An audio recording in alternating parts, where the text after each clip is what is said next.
Raspberry Pi turns 10 today. That's right, we went from this little underpowered but lovable Pi Model B in 2012 all the way to this 100 times faster Pi 4 Model B a decade later. And to celebrate, I'm going to run through my 10 favorite Pi projects. And I'd like to thank Redshirt Jeff for letting me borrow his shirt today. Starting at number 10, if you have a media library with songs, movies, and TV shows, what better way to showcase it than by running OSMC, Kodi, or Plex? These media libraries run great on the Pi, and you can play back all your media, stream and record live TV, and enjoy music and apps, all running open source software on your Pi. Drop the Apple TV or Chromecast and pick up a Pi instead. Number 9, a Pi cluster. I call mine the Bramble, and it's a set of 4 Raspberry Pis I use to learn about Kubernetes, K3s, and distributed computing. I've also built a cluster of Pis using 4 new Compute Module 4s on the Turing Pi 2 and used it to see how the Raspberry Pi compares to the top 500 supercomputers in the world.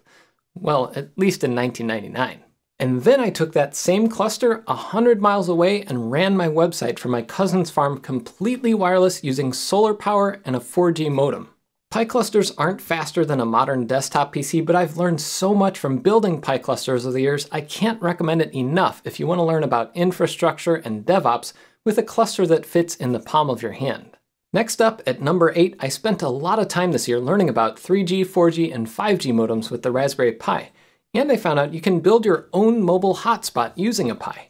Heck, there are even dedicated boards like this one from Waveshare that have multiple network ports, Wi-Fi, and a slot for a 4G or 5G modem, so you can build your own router that's just as powerful as a $500 Cradlepoint, all using open source software. Check out my blog for an article on 4G LTE with the Pi, and subscribe to this channel because I'm going to cover more on wireless on the Pi soon. Going along with the theme of remote access, number 7 is the second most useful addition I made to my home lab, a VPN. And not like those silly VPNs you hear other YouTubers advertise every day. No, this VPN is completely under my control. I'm talking about PiVPN. It's the easiest way to set up your own little in-home WireGuard VPN, giving you access to whatever else you have on your home network, like a NAS or Pi-hole, for complete privacy. It's a little more advanced and not everyone needs one, but if you do, this is a great free and open source solution and runs perfectly on a Raspberry Pi. And speaking of NASes, for number 6, the Pi isn't the fastest NAS out there, but install Open Media Vault or NextCloud on a Raspberry Pi, and you can set it up to be a great little gigabit NAS to store all your media library, photos, music, and documents. I talked a lot about different Pi NASes last year, from the Rad Satako to the Access Interceptor, both with 5 SATA drives. I even built this ridiculous $5,000 48 terabyte all SSD NAS with the Taco.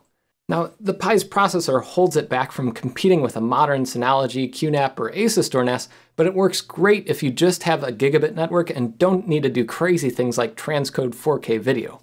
The Pi is plenty fast to run as a home automation hub, however, and that's why I put this on my list at number 5. Last month, I set up Home Assistant's new Yellow Automation Hub. It uses a Compute Module 4 and NVMe storage, has built-in Zigbee and Power over Ethernet, and you can easily add a Z-Wave radio. It's a great little unit, and I've already automated half of this office using it. You can do some amazing things with systems like Home Assistant and OpenHab, and they both run great on a Pi 4 or even on a Pi 3B+. But what if you don't have one of these newer Pis? Even older Pis can do number 4 on my list. You can use your Pi as a camera. There are tons of different cameras you can use with the Pi, from the tiny Pi Camera V2 that fits inside this little Pi Zero case, to the HQ camera with its bigger image sensor and interchangeable lenses. There's even an autofocus camera from ArduCam now, and I reviewed it earlier this year.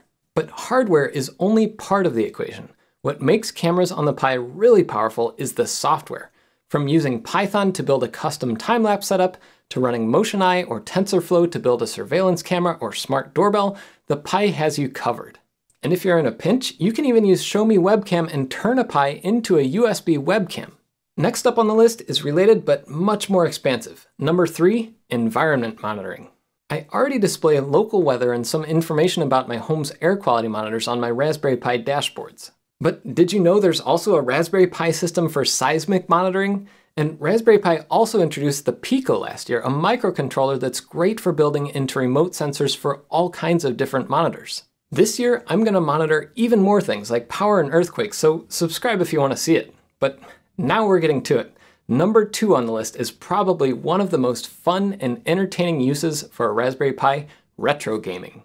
Ever since the Pi Zero and Compute Module 4 came out, Raspberry Pis have been integrated into all kinds of amazing gaming rigs, from tabletop arcades to Game Boy style cases. Heck, the Pico even gets in on the action, with Pimaroni's Pico system being a tiny retro handheld with a 1.5-inch display.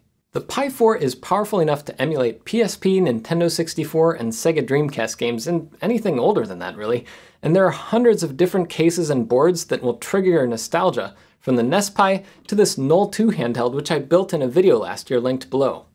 And finally, we've come to it. The number 1 Pi project I recommend to anyone and everyone is to set one up as a Pi-hole. Pi-hole is a network-wide ad blocker that does more than just block ads. And no, unlike some people, I don't equate ad blocking with piracy. Hey, there's a shirt for that. redshirtjeff.com. All kidding aside, I tend to think of ad blocking more as a way to retaliate against the horrible disease that plagues most of the internet today. And I know it more than most. I used to work with a few of the largest media companies in America. There was a constant push to add more and more tracking and personalized ads in their apps and websites, and I fought hard against it, but it was an impossible task. You would be amazed at how much most large companies know about you based on your browsing history, your social media use, and what you watch across all these major platforms. Ad and tracker blockers like the Pi-hole help you fight back against tracking and personalization across the web. And before you go in the comments talking about how I'm destroying creators' lives by not watching ads, I pay for YouTube Premium. I subscribe to a number of sites I read. I directly support a number of creators on Patreon and GitHub sponsors, and you should do the same. Don't assume that people who use ad blockers just want to leech content for free off the internet. Besides ad and tracker blocking, Pi-hole also gives you control over your own DNS. A lot of shady ISPs even share your private browsing history with advertisers, but if you take control of your own local DNS with Pi-hole, you can avoid that problem. Finally, the built-in local DNS that Pi-hole provides makes it easier to grow your own little home lab. Instead of trying to remember random IP addresses for your devices, you can assign names to servers, like I have my little Gearly.net server over here, and I can even access this UPS at ups01.gearly.net. And what if you're not at home? Well, just log into your PiVPN and you can get that same protection wherever you are in the world. Well, assuming you can reach your home internet, and that you can keep it secure. Don't worry, more videos on all that are coming later this year, so subscribe, and happy birthday to Raspberry Pi. Until next time, I'm Jeff Geerling.